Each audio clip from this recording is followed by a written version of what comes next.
Quarterback is the most important position in the NFL and really all of professional sports. We saw that in the first round of the most recent NFL draft, where 6 of the first 12 selections were QBs. Though those rookies, they're not the only ones who are going to be facing a pivotal season in 2024. There were more starting NFL quarterbacks who suffered injuries last year, major injuries, than we cared to remember. So, what's their outlook facing in their that they're facing in their recoveries? We'll dive in deeply into each one of them today because bienvenidos and welcome to the Injury Prone Podcast. I'm Jorge Martin, and a mi lado, el señor Pro Athlete PT, el doctor Edwin Porras. Compa, I teased it enough in the intro, but first I want to get any hot reactions that you had to the NFL draft that impacted fantasy football. Well, I don't know if it impacted fantasy football, but obviously the storyline of the night was Penix to the Falcons. That was something that I didn't really consider. And then seeing Rome Odunze to the Bears and Caleb Williams to the Bears, it's like, hey, don't look now. The Bears, after 40 plus years of absolute abysmal team building, team construction, they're coming together, right? So it's still all on paper, but other than that, would you say it was, I think it was mostly chalk. I admit the Chiefs traded up. That was interesting. But yeah, I don't have a lot of other crazy reactions. Jaden Daniels at 2 was also, obviously everybody was sort of sneaky. Knew that was gonna, by the last few days, we saw that coming, but that was also a surprise. But yeah, man, now it's time. I really view this as the calendar turning to, all right, let's lock in. Let's start looking towards 2024. The rest of the draft obviously is going to happen over the next few days. So let's dive into these quarterback injuries and see who we can trust and who we can't. Yeah, you're not kidding. And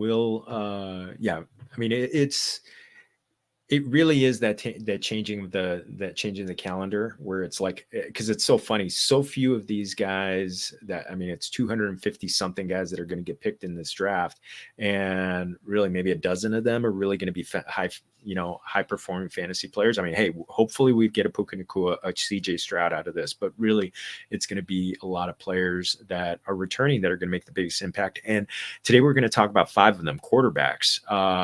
Like I said, most important position. And mi amigo, compa, it's some major injuries, and we've talked about it before. And we're going to talk about the first guy that suffered a major injury, but and also was impacted in the NFL draft. Kirk Cousins, nuestro primo.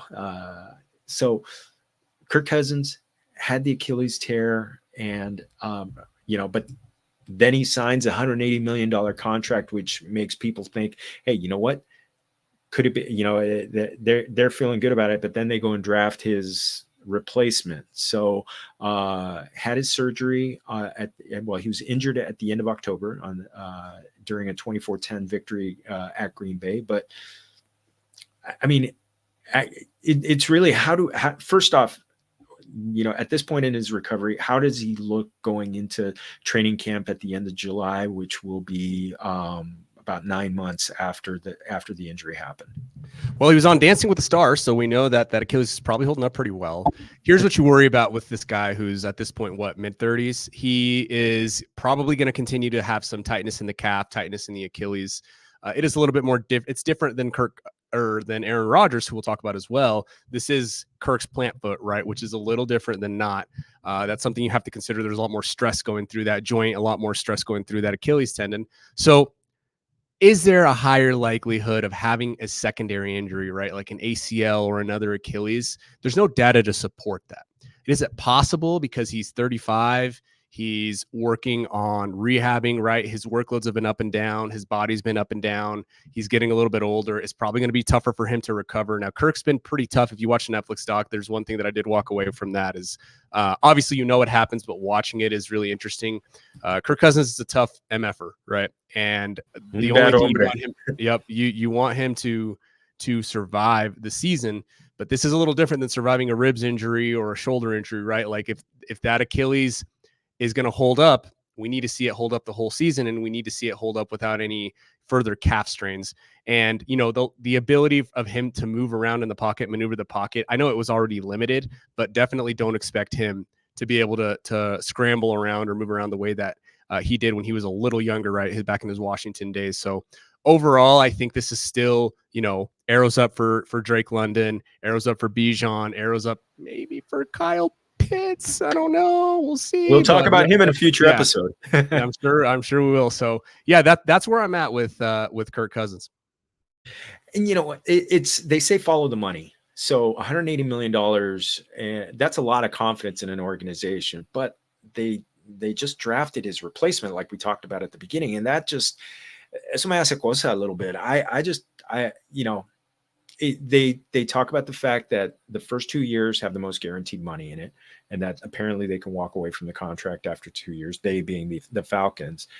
At that point, could they be looking to move on? But really, I mean, from an injury recovery standpoint, there's is the big contract really telling you that they have full faith that he's going to be ready when bullets start flying in September? Well, I think he will be ready, right? But again, there's always a difference between returning to play, returning to perform. We say it all the time. I think it's interesting, right? If you want to listen to our breakdown on Michael Penix, obviously go back to the previous episode, because it's interesting that if they were worried about an injury for Kirk Cousins, they went out and got a guy who plausibly you could be worried about further injury, although I'm not too concerned in Michael Penix. But he'll be ready to go. The question is, will he hold up? I think he can, but again, there's always a little bit of risk involved with the 35-year-old quarterback who's coming off an Achilles tear. One of the things we know, he's not much of a rushing threat. I mean, since 2020, his high in rushing attempts is 32. He's going off as the quarterback 15 right now, which sounds about right. I mean, he was always in that 10 to 12 range when he was healthy. I mean, because that's the thing. He did not miss games, so I think that's what we're going to expect. Also, I like I'm going to be looking at some of the. I mean, his splits indoors versus outdoors are incredible. The good thing that helps us in that with him being in Atlanta is the fact that not only is he indoors there, but he's also indoors when he goes to New Orleans. He's also in good weather when he plays in Carolina and in Tampa. So weather isn't going to be as much of an issue late in the season like it was going to Green Bay or going to Chicago. So yeah, let's look ahead to good things for him there. So Aaron Rodgers, we all know the story. 4 plays into the season, Achilles is gone, back on September 11, 2023. Dr. Neil Elatrosh did the surgery for him on September 14th. According to ESPN, when he was injured, Aaron Rodgers thought it was over. His career was over. Now he's rehabbing. We definitely heard about his rehab like crazy last year. And he's also talked about playing 3 to 4 more years. I'll take one. Recently turned 40. So you've talked about the fact that, those ligaments and the cartilage, they don't respond as well as we get older. But since he's not a running quarterback, and they did help address the offensive line. They picked Olu Fashanu with the number 11 pick, which, some people wanted to see Brock Bowers, but I think they did the smart thing to protect him. Is the timing lined up where almost a year to the day to the start of the season is when he's going to be, lining up again? Yeah, he'll be ready. It's not really a matter of will he be ready or will he not. Right now, it's the same thing, right? He's 40, so luckily he had the entire offseason to rehab and get right. The same thing applies to him as it does to Kirk Cousins. Is he going to be able to hold up? Is he going to be able to stay healthy? And is that calf going to stay nice and loose for him the whole season, right? Like, this is something that is really more of a seasonal longevity concern than it is necessarily will he be ready for the beginning of the season? The Achilles is still, it's still recovering, right? It really is. Like, people think because players come back that everything's recovered. Nope, it still continues to grow and continues to adapt to the body. So it is something as a 40-year-old, again, like Kirk Cousins, you worry about how long will that last from a seasonal perspective. Will he continue to have calf tightness? How will that impact, potential secondary injuries? Those are concerns, right? At 40. I think that really the biggest concern is he going to leave in the middle of the season to run for, vice president? Ay, Dios mío. Oh, I thought his chances were better to host to host Jeopardy than to be the vice president. So yeah, let's por favor no. But you know what? He does talk a lot, and sometimes it seems like he says conflicting things. Sometimes he says like it sounds like his rehab is going great. Then other times he talks about no, like maybe it's not, or kind of like being vague. Is there something that fantasy managers out there, our familia out there, should be focusing on when he does talk? No. Focus on the timeline, right, compa? Focus on the timeline. Timeline, especially coming out of that dude's mouth. I'm trying not to be tongue in cheek, but he's the last dude you really want to pay attention to anything that he says. Watch what the Jets do. Watch what he does. Watch what the injury report says. Just ignore anything that comes out of that dude's mouth. And I mean anything. QB20. So again, Garrett Wilson and Brees Hall, they're going to be great. We'll see what else they add in the NFL draft. So vamos a ver. Okay, we're staying in New York. Daniel. So there was question marks. Well, first off, suffered his injury on November 5th and then had surgery on the 22nd. So he's going to be about 9.5 months recovered from surgery when it comes time for opening game. He also had that neck injury, and but recently on April 15th, the report came out that he's expecting to be ready for training camp. And he also said that neck issue is behind him, and even and which was a problem for his knees. So, but he's a mobile quarterback, and at what this one worries me a little bit because he's only, like, I know you like the nine, that nobody will release him and consider him recovered in less than 9 months, so 9.5 months. But a mobile guy, you're nodding your head. Am I right to worry? I think when it comes to Daniel Jones, you obviously have a lot of different factors. Like there are some reports the Giants were looking for another quarterback, right? To draft another quarterback. Is he going to be the guy? How good is Daniel Jones? We really don't know. For Vanilla Vic, really the primary thing that you worry about is he going to be back under center by the time the season hits? I do think that he will be, as long as he avoids any general complications, big complications.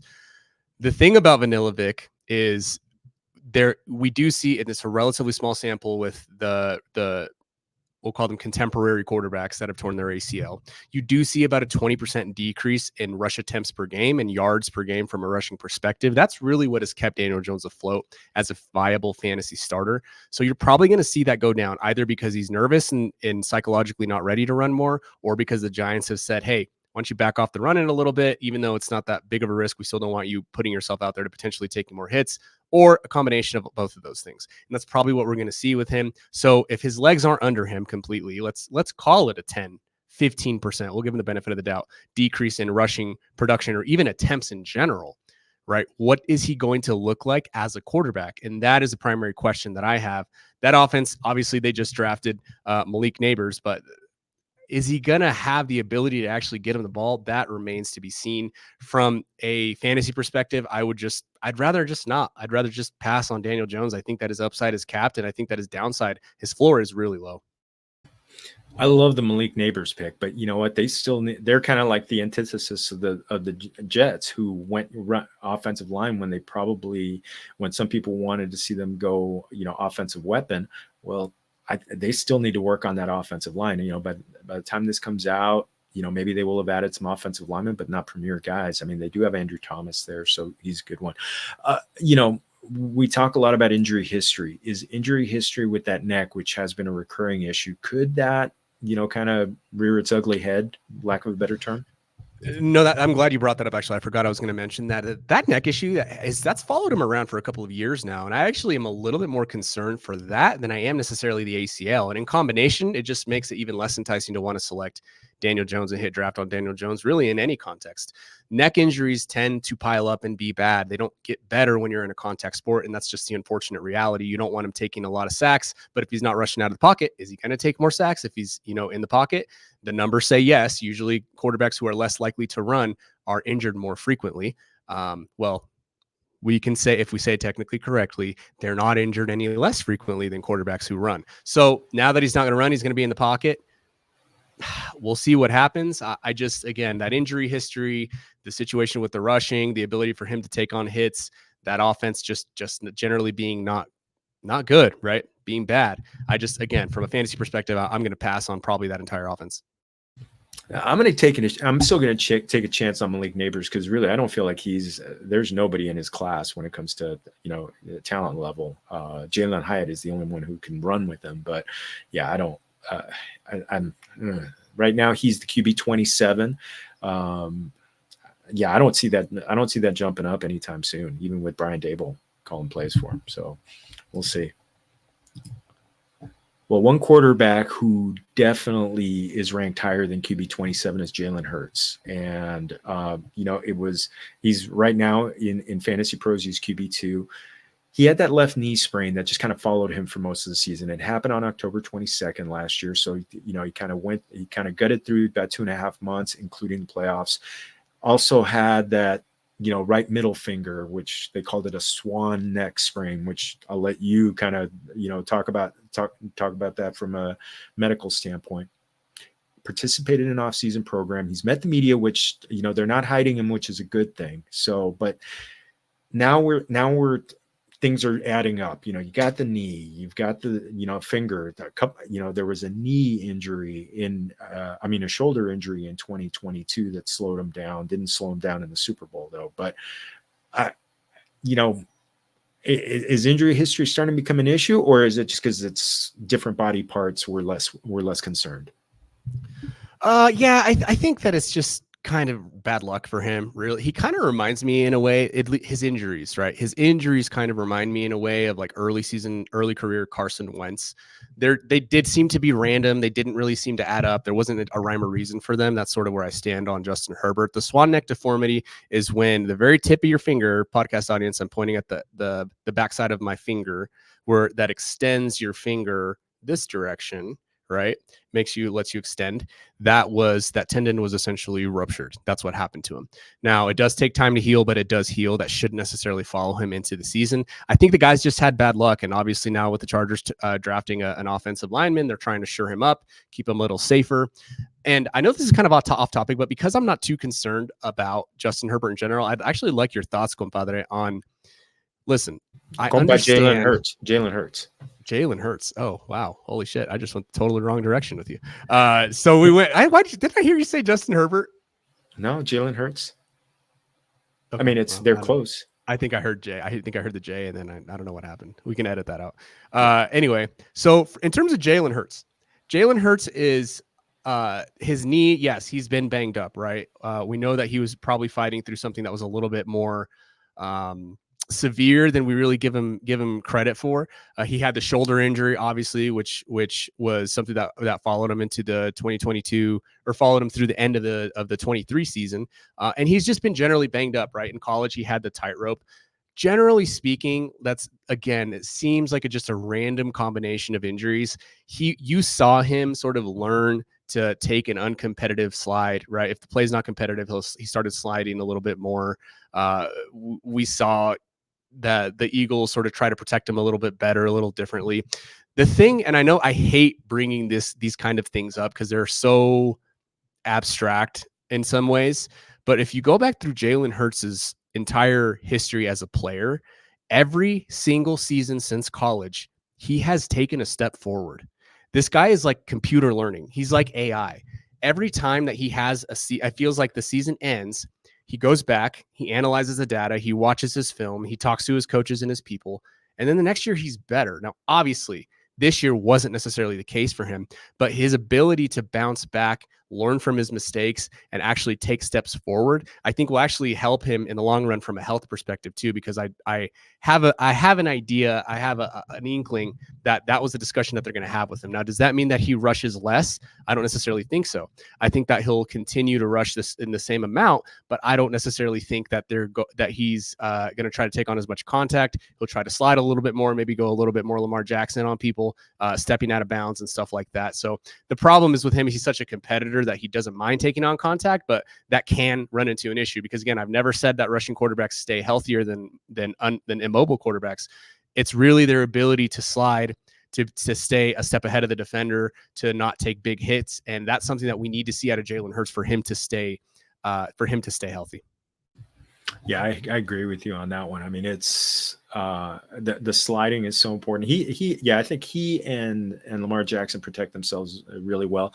I mean, obviously he does that tush push or the Philly, what is it, the Philly? I don't know. I forget what they call it. With the other, it's the tush push, tush push, yeah, or the brotherly shove. Brotherly shove. Muchas gracias on that one. That one is definitely tough on the body, but he's protected himself, given himself good armor. So, but yeah, I mean, when it comes to taking the big hits, he doesn't seem to do that. So that's a good one. You mentioned bad luck, and I don't think anybody had worse luck from December till the end of the season than Trevor Lawrence. High ankle sprain on December 5th, concussion on December 17th, shoulder injury on December 24th, which made him miss a game. Played week 18, had a decent game, 280 yards, 2 touchdowns, 2 interceptions, even ran 3 times for 10 yards. But compa, these injuries, again, we're talking about unrelated injuries, but and he did play the last game. Is that the encouraging thing when it comes to his outlook for the season? Yeah, I think there are a couple things that I viewed Trevor Lawrence through a lens of like, man, that guy's been unlucky. He never missed games. I think he missed 1 game, right? But man, he was beat up, like you mentioned, man. Like other than Jalen Hurts, and there was another quarterback it's in the back of my mind, and I wish I could bring him up. But there were like 2 or 3 quarterbacks that were just beat up all year long. And people forget from a fantasy perspective, just because you're on the field doesn't mean that you're 100%. Like most of those guys are operating at 90% at max. And I can guarantee you that Trevor Lawrence was probably at like 75% most of the season. I don't think that he was really that spry, but none of these injuries should follow him, right? Like a lot of the issues that he had this year were also bad luck, right? The NFL, again, I'll remind you, has a 2% injury-free rate during games. So the exception is to be healthy. So given the bad luck that he had last year, I don't see a lot of these injuries carrying over. And with that said, I mean, who knows what the Jaguars will look like from an offensive perspective? We have the mighty Gabe Davis trotting out there, so we'll see what happens. I'm not entirely sold on that offense in general, but if I stay away from that offense, it'll be because I just don't trust it, not necessarily because of Trevor Lawrence's injuries. Well, they did get Brian Thomas, who's one of my favorite wide receiver prospects coming in. They get so that is good, but our amigo Matt Harmon said it could take a little while for him to really adapt to the game, make the next step. But yeah, is that going to be enough? Yeah, I mean, they still need to kind of beef up the offensive line a little bit more. That still needed some work, and that was a reason why he took so many hits. He's a guy that I want him as my second quarterback in a super flex league. So he's young. I think he's still young enough, and he's still got that ganas to play through stuff like this. It kind of reminds me, it was like when he went through it, it was like Baker Mayfield a couple of years ago, where he just got torpedoed, and it was like by the end of the season he was just like a Michelin man, with all the bandages on him. So I think I want to see Trevor Lawrence have a healthy season and kind of come through. QB 17, by the way, in Fantasy Pros ranking. So that is it for part 1 of the 2-part episode. QB injury recoveries 1.0. 2.0 is going to be coming out next week. But compa, I can't get out of here with a cultura class. I made some really yummy chilaquiles the other night for dinner. We believe in breakfast anytime at Casa Martin. I know it's more breakfast food, but it got me thinking, what's your favorite Mexican breakfast food? This is probably going to sound pretty basic, but I like either a good bowl of menudo or honestly just like a burrito, right? Like throw a little potatoes in there, some huevos, some eggs, some cheese, some chorizo. And I think that's honestly probably one of my favorite. You can take it on the go. It's versatile. Absolutely love a good burrito. If I'm going to sit down and I have the time and it's winter and it's cold outside and I have the luxury of having some of mom's menudo or abuela's menudo, I will definitely crush that. So that's my pick. Oh man, I went over to my mom's the other day. Watched the Dodger game. And she said, "Mijo, what do you want me to make?" I said, "Mom, I'd love some chorizo." And she's like, Oh, hell yeah. "Chorizo, Hell yeah. chorizo with some refried beans. Put it in a burrito." Watch the Dodger game. It was beautiful time. So Absolutely. muy bien. Well, this was a beautiful time, compa. So we're gonna close things out. Hey, remember, give us a like and subscribe on YouTube, por favor. And if you're listening to us and you haven't subscribed yet, hey, just click that follow on Spotify, Apple, wherever you get your podcasts. So also want to make sure, hey, you know what? You're going to Pro Athlete PT. You get it. That's right. Follow me on Pro Athlete Physical Therapy. Yep, at Pro Athlete PT. Now let's just push. I want to end it there. I want to end with Pro Athlete PT. Everybody go follow. I'm actually in the office right now. That's where I'm recording. So yeah, go follow me at Pro Athlete PT and at Jorge Martin 17. And I think that's everything, man. I think so. Well, muchas gracias everybody for joining us. And hey, we've turned the calendar. It's time to go. So adios. Salud.